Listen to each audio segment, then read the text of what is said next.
안녕하십니까. 바로 성경 공부. 본래 록기 4강하고 맞췄어야 되는데 지난주에 아시겠지만 1강을 더 연장해서 오늘 록기 최종 완결편 5번째 시간을 갖도록 하겠습니다. 우리 기지개 또 한번 펴고 간단히 스트레칭 좀 하고 시작하실까요? 두 손 쭉 한번 위로 올리시고,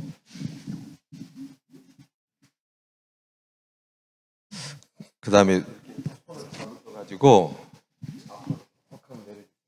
등 뒤가 펴지도록 앞으로 두 손으로 쭉 한번 내리시고, 그 다음 좌우로 한번 이렇게 돌려주십시오. 좌우로 쭉 한번 돌려주시고, 그 다음에 한 가지만 더 이렇게 손 이렇게 깍지 끼셔가지고 오른손 올리셔서 턱을 대고 뒤로, 통증이 약간 있을 수도 있는데 천천히 해서 최대한 늘려주시면 좋겠습니다.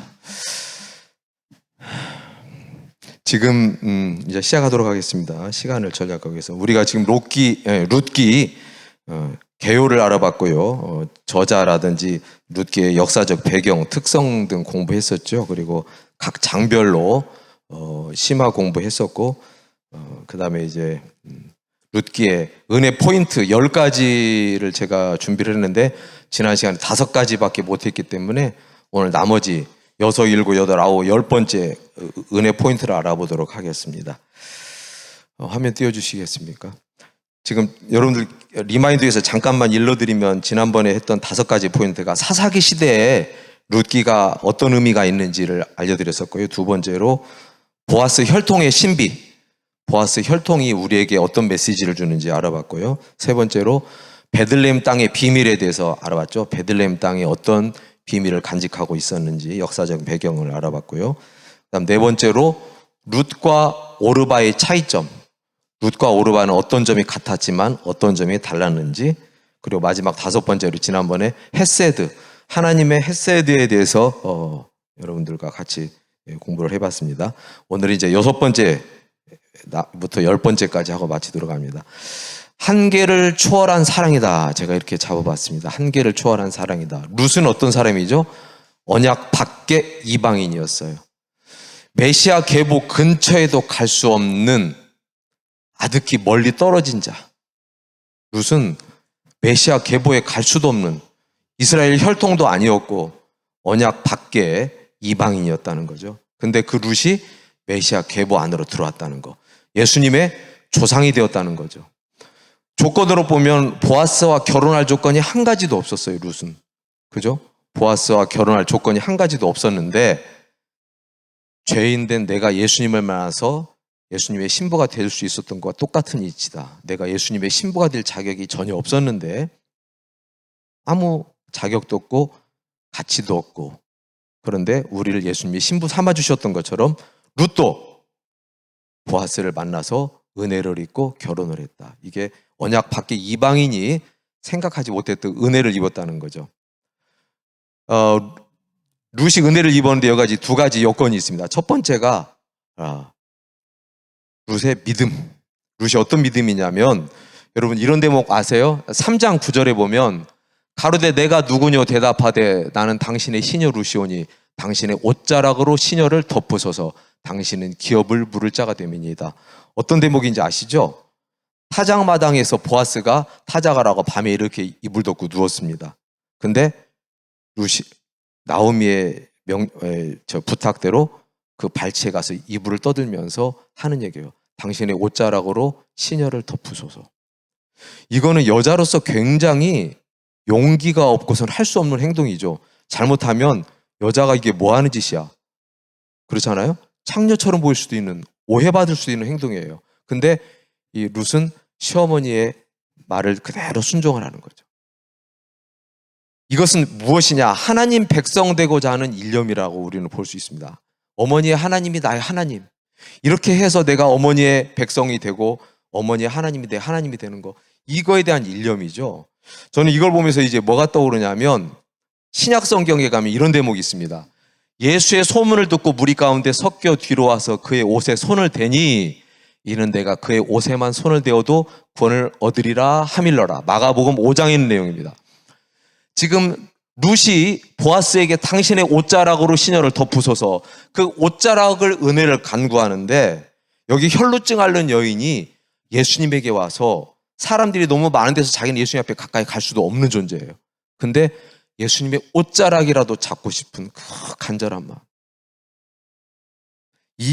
저는 일맥상통한다고 합니다.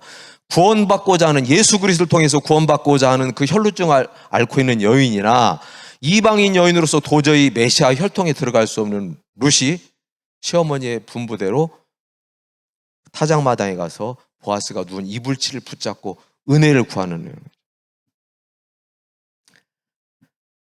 은혜와 긍휼의 옷자락을 필사적으로 원하는 모습을 우리는 여기서 볼 수 있습니다. 우리가 하나님의 은혜를 구할 때는 이런 자세가 된다고 저는 생각합니다. 지난번에도 제가 말씀드렸죠. 수로보니게 여인, 주인의 상에서 떨어지는 부스러기라도 줬사오니, 그렇게 자기를 낮추면서 간절하게 기도했던 룻의 그 믿음입니다.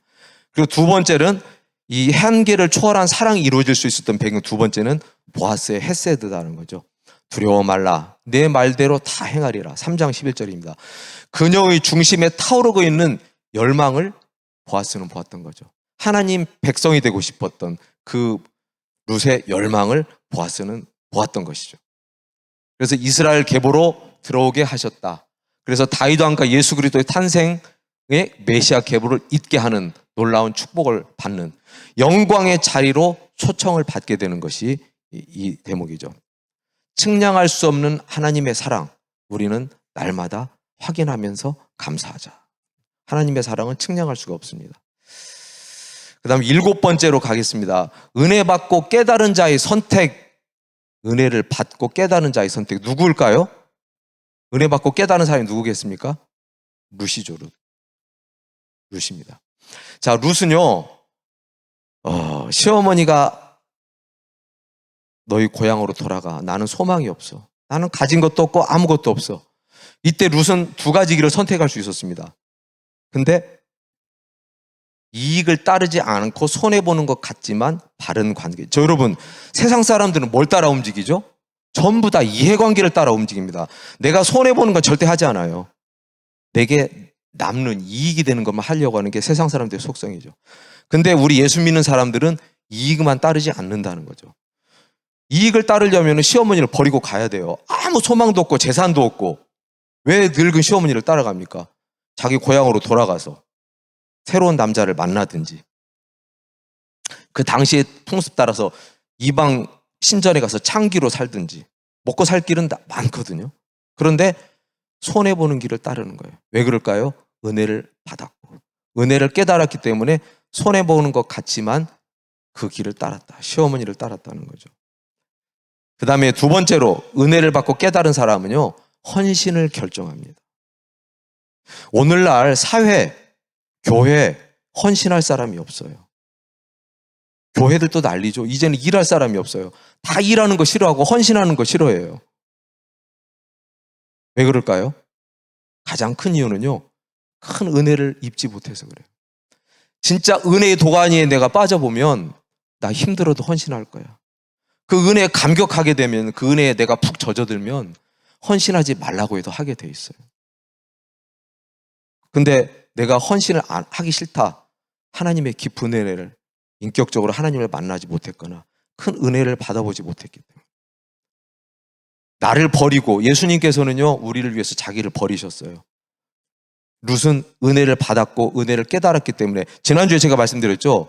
시어머니를 모습에서 무엇을 봤다고요? 그 변함없는 사랑을 베푸는 하나님의 자비, 하나님의 헤세드를 룻은 시어머니를 통해서 보았던 것입니다.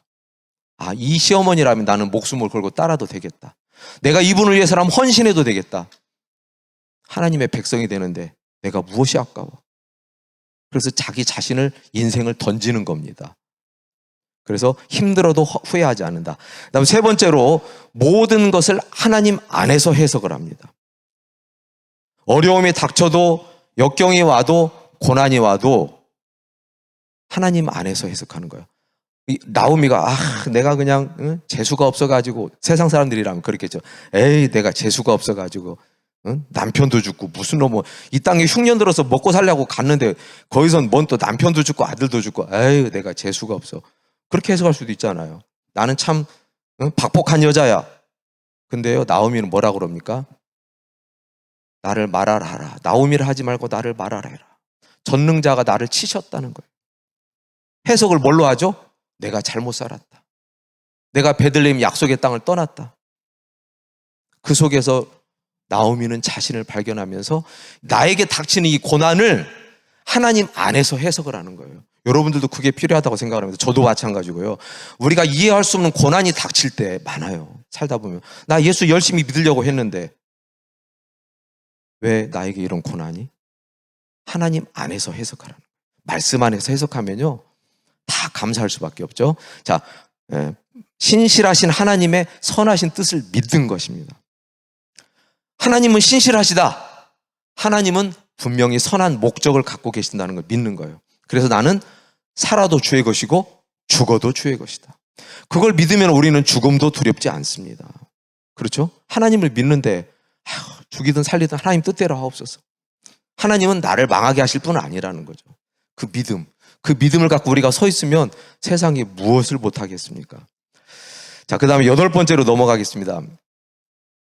나오미가 고백을 하는데요. 이런 고백을 하죠. 전능자가 나를 심히 괴롭게 하셨습니다. 1장 20절. 그리고 1장 21절에 보면 전능자가 나를 괴롭게 하셨거늘. 지금 나오미의 상황이 어떤 상황이죠? 조금 전에 제가 말씀드렸던 것처럼 죽을 것 같은 상황이에요. 남편 죽고 아들 죽고 아무것도 없고. 그리고 고향으로 돌아왔는데 사람들이 웃죠. 나를 말하라 하라. 쓴물이라는 거죠. 괴로움이라는 거죠. 그런데 여기서 중요한 것은 뭐냐면요. 제가 파란색으로 글씨를 썼는데 전능자라고 고백을 하는 겁니다. 전능자. 하나님을 전능자로 표현을 해요. 전능자. 이것은 히브리어로 하면 엘샤다이라고 하죠. 엘샤다이. 그 다음에 영어로 Almighty God. 전능자로 고백을 합니다. 에휴, 하나님 능력도 없나 봐. 나 하나님 믿는다고 했는데 하나님 나 하나도 못 챙겨주시네. 아유, 하나님도 별 수 없으신가 보지? 우리 그럴 수 있죠. 근데 이 나오미의 그 절망적인 상황에서도 고백하는 말이 뭐냐면 전능자라고 고백을 해요. 전능자라고 하는 것은 모든 필요를 채우시는 주님, 모든 필요에 응답하시는 분, 나를 지금 붙들고 계신 분, 전능자로 고백을. 놀라운 고백이지 않습니까? 아니 이런 상황에서도 원망하고 불평할 수도 있고 하나님을 불신하는 소리를 낼 수도 있는데 끝까지 나를 붙들고 계시는 전능자로 고백을 하는 거예요. 비록 내가 아무것도 없고 지금 내가 고난 가운데 있지만 이 절망적인 상황 속에서도 하나님이 어떤 분인지를 놓치지 않는 거예요. 이 신앙 고백 저와 여러분이 있어야 됩니다. 우리 상황이 어려우면 우리는 어떨까요? 나오미와 같은 상황이 닥쳤다고 한번 가정해 보면 나는 어떨까? 근데 나오미는 끝까지 놓치지 않는 것이 하나님은 전능자다. 믿으십니까? 하나님은 전능하십니다. 이걸 우리는 믿는 거예요. 자, 전능자 엘샤다이로 고백한 부분이 어디에 나오냐면요. 창세기 17장에 나옵니다. 창세기 17장에 보면 죄송합니다. 나는 전능한 하나님이라 너는 내 앞에서 행하여 완전하라. 이때 전능한 하나님, 아까 좀 전에 말했죠. 히브리어로 엘샤다이. 지금 아브라함 앞에 하나님께서 나타나셔가지고요. 자기를 소개하는데 엘샤다이로 소개를 하는 거예요. 이때 아브라함의 상황이 어떤 상황인지 아시겠습니까? 하나님께서 하늘의 별처럼 자손을 번성하겠다고 약속을 하셨는데 나이가 먹어서 늙었는데도 자손이 없어요. 그래서 낙심했을 때 하나님께서 창세기 15장에서 어떻게 하죠? 너 밖으로 나와봐. 별 세어봐. 저만큼 해줄게. 하나님 내가 뭘로 믿겠습니까? 그래? 3년 된 안소와 숫소 가져다가 쪼개고 제사해. 그래서 아브라함이 쪼갰을 때 하나님의 횃불이 지나갔다고 그랬죠. 제가 이것을 뭐라고 말씀드렸죠? 창세기 15장에 나오는 하나님의 횃불 언약이라고 그랬어요. 하나님께서 언약을 하셨어요. 그런데 창세기 16장에 가니까 아들이 또 없어. 하다 안 되니까 뭐 했냐면 여종 하가를 통해서 자식을 낳았어요. 이스마엘. 근데도 하나님은 그게 아니라는 거예요. 그 자식은 안 된다는 거예요. 그리고 창세기 17장에 오니까 이제 아브라함은 99세가 됐어요. 하나님 이제 저 99세 100살 다 돼요. 그런데 하나님께서 뭐라고 자기를 소개하시냐면 다시 말씀하시냐면 얘야 나 전능한 하나님이야. 너 내 앞에서 완전하게 행해. 나 못 믿니? 이런 의미예요. 하나님께서. 여전히 절망적인 상황인데도 전능하신 하나님을 말씀하십니다. 두 번째로 전능한 하나님이 나오는 것이 창세기 어디에 나오냐면요. 창세기 43장. 전능하신 하나님께서 은혜를 베푸사 그 사람으로 너희 다른 형제와 베냐민을 돌려보내게 하시기를 원하노라. 내가 내 자식을 잃으면 잃으리로다. 누구의 고백일까요? 야곱. 야곱이요 말년에 지금 요셉이 죽었어요. 그렇게 믿고 있어요. 죽었다고 하니까. 그리고 흉년이 들어가지고 애굽으로 식량을 얻으러 자식들을 보냈는데 베냐민만 남겨놨죠. 죽을까봐. 그런데 갔다가 도로 쫓겨나서 왔어요. 정탐꾼으로 오해받고. 그래서 정탐꾼으로 오해받지 않으려면 막내 아들 베냐민까지 데려오래요. 그때 야곱이 펄펄 뜁니다. 내가 요셉도 이러는데 베냐민까지 이룰 수 없다. 그때 유다가 막 설득하죠. 우리 그럼 다 굶어 죽습니까? 그럴 때 야곱이 하는 고백입니다. 그래. 내가 이 자식도 잃으려면 잃을 수도밖에 있다. 그러면서 하는 고백이 전능하신 하나님께서 은혜를 베푸사. 여기서도 전능하신 하나님을 고백을 합니다.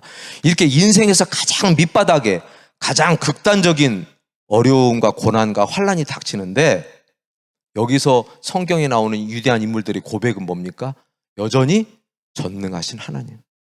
그 전능하신 하나님을 놓치지 않는 거예요. 이게 우리의 신앙입니다. 여러분 그렇지 않습니까? 이게 우리의 신앙이에요. 욥도 그랬죠. 전능자의 화살이 내게 박힘해. 그 고난의 시면의 구덩이 속에서 욥이 하는 고백이 전능자라고 고백을 합니다. 이것이 신앙입니다. 이것이 신앙. 나 못 살겠으니까 하나님이 뭐고 필요 없어. 그건 가짜 신앙이죠. 은혜의 하나님을 끝까지 붙들었더니 이 룻기에서도 어떻게 됩니까?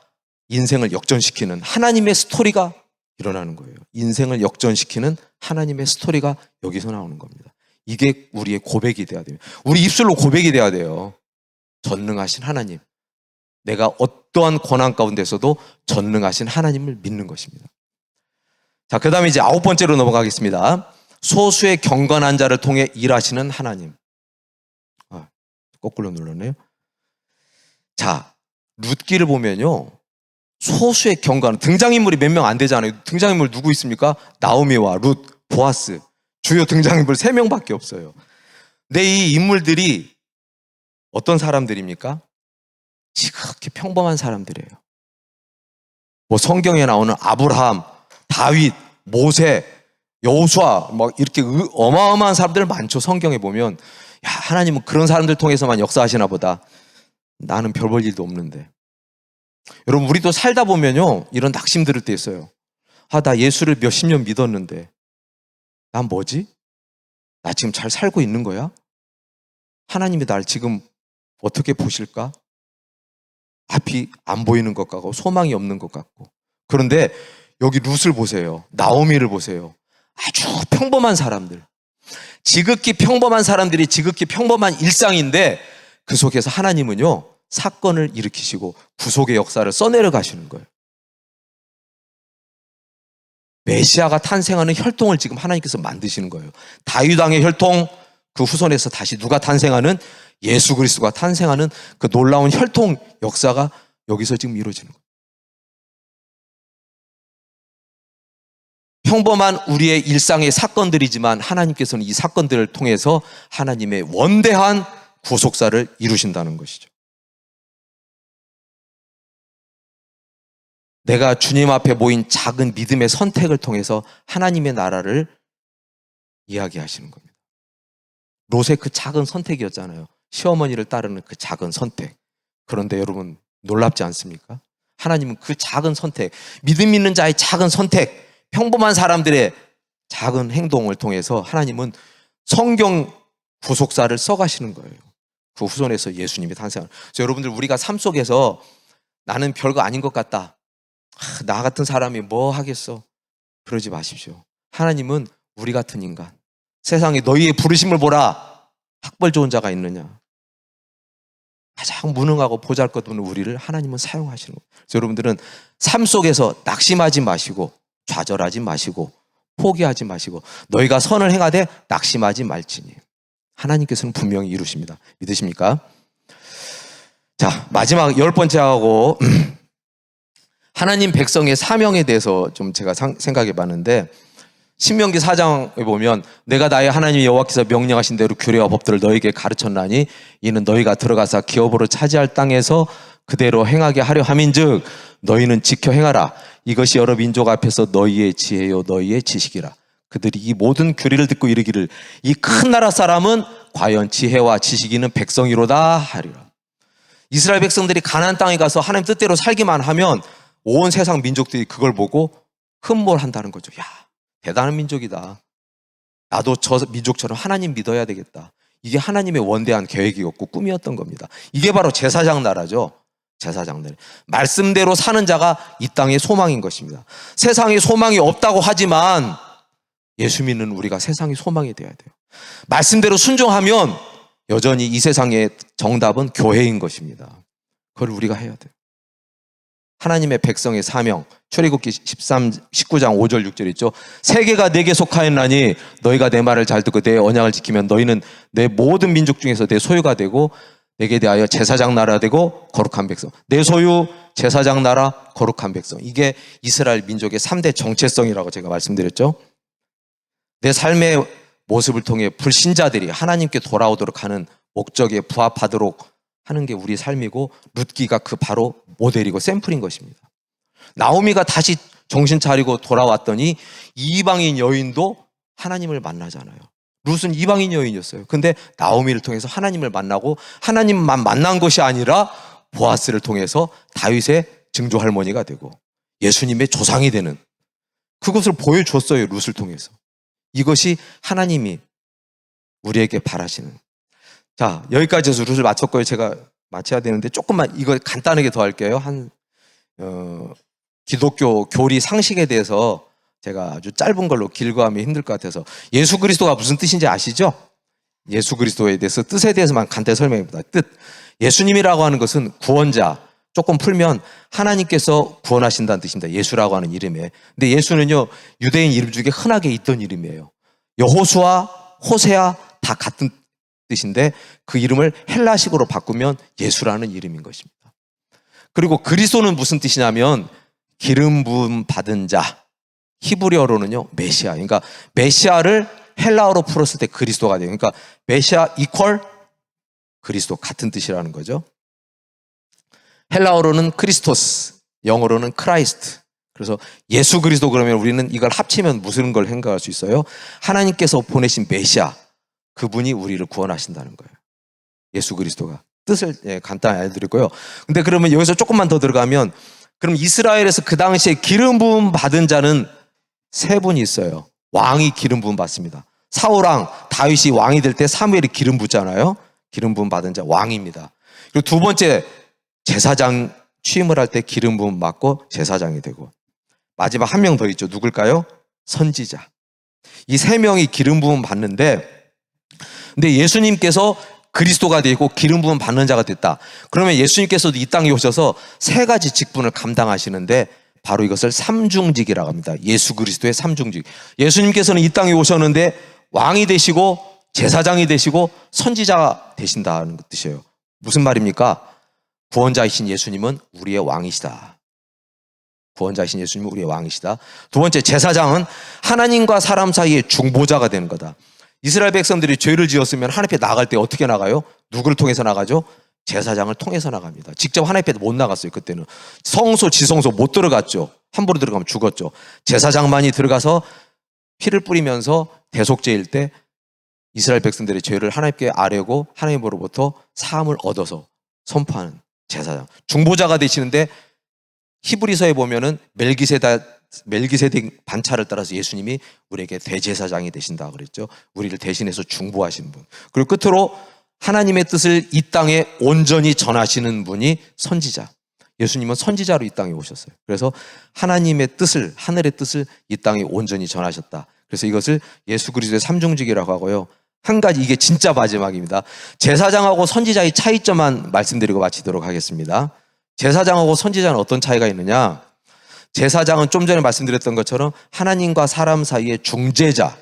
그래서 백성들 편에 서서 하나님 앞으로 나아가는 사람이에요. 백성들 편에 서서 하나님께 나아가는 거, 속죄를 하기 위해서. 근데 선지자는요, 하나님의 말씀과 뜻을 선포하는 사람인데 반대로 하나님 편에 서서 백성들에게 나아갑니다. 하나님 편에 서서 백성들에게 하나님 뜻을 전하는 사람. 그런데 제사장은 레위지파에서만 나왔어요. 이건 상식으로 알아두십시오. 레위지파에서만 나왔는데 선지자는 지파와 상관없이 하나님께서 선택하셨다. 이 차이점만 아시면 돼요. 토막 상식으로 알려드렸고요. 이제 룻기를 마치고겠습니다. 근데 제가 성경 공부를 하는 세 가지는요, 여러분들 이건 꼭 염두에 두세요. 첫째, 하나님이 어떤 분이신가를 우리가 알기 위해서 성경 공부를 합니다. 성경 공부 이거 왜 할까? 수요일날 피곤한데. 하나님이 어떤 분인지 우리가 아는 거예요. 하나님이 어떤 분인지도 모르면서 우리가 하나님을 믿는다, 하나님을 사랑한다, 말이 안 되죠. 그 하나님에 대해서 알아야 돼요. 어떤 분인가? 어디에 써 있다고요? 성경에 써 있습니다. 성경은 우리를 향한 하나님의 특별 계시, 하나님의 사랑의 편지. 그래서 우리는 성경을 읽어야 되고요. 그 다음에 이 성경 공부를 하면서 여러분들은 성경 읽고 싶은 마음이 생겼으면 좋겠어요. 아, 룻기를 그동안에 몰랐는데 룻기를 성경 공부를 들어보니까 이렇게 깊은 뜻이 있었구나. 이렇게 깊은 하나님의 구속사적인 메시지가 있었구나. 이걸 여러분들이 알고 룻기를 한 번이라도 더 읽어주신다면 저는 성공했다고 생각을 합니다. 감사합니다. 마치겠습니다. 기도하시겠습니다. 살아계신 하나님 고맙습니다. 룻기 5번째 시간 모두 마쳤습니다. 하나님, 보잘것없고 평범한 우리들이지만 하나님의 손에 붙들린 바 된다면 우리를 통해서 하나님 나라가 세워지고 하나님의 구속사의 뜻이 성취되는 놀라운 기적이 있다는 것을 룻기를 통해서 다시 배웠습니다. 하나님, 우리가 어떤 사람인지, 우리가 어떤 큰 사랑을 받은 사람인지 다시 한번 깨달았습니다. 우리가 삶 속에서 어려움이 닥치고 고난이 오고 역경이 오고 앞이 보이지 않는 어려움이 닥친다 할지라도 하나님, 신실하신 하나님, 전능하신 하나님을 믿고 우리는 십자가 앞으로 달려나가는 믿음이 있기를 원합니다. 죽고 부활을 이루어서 하나님이 기뻐하시는 뜻 이루게 하시고 오직 하나님 영광 나타내는 저희들 되게 하여 주시옵소서. 돌아가는 발걸음도 같이 하실 줄 믿사옵고 예수님 이름으로 기도합니다. 아멘.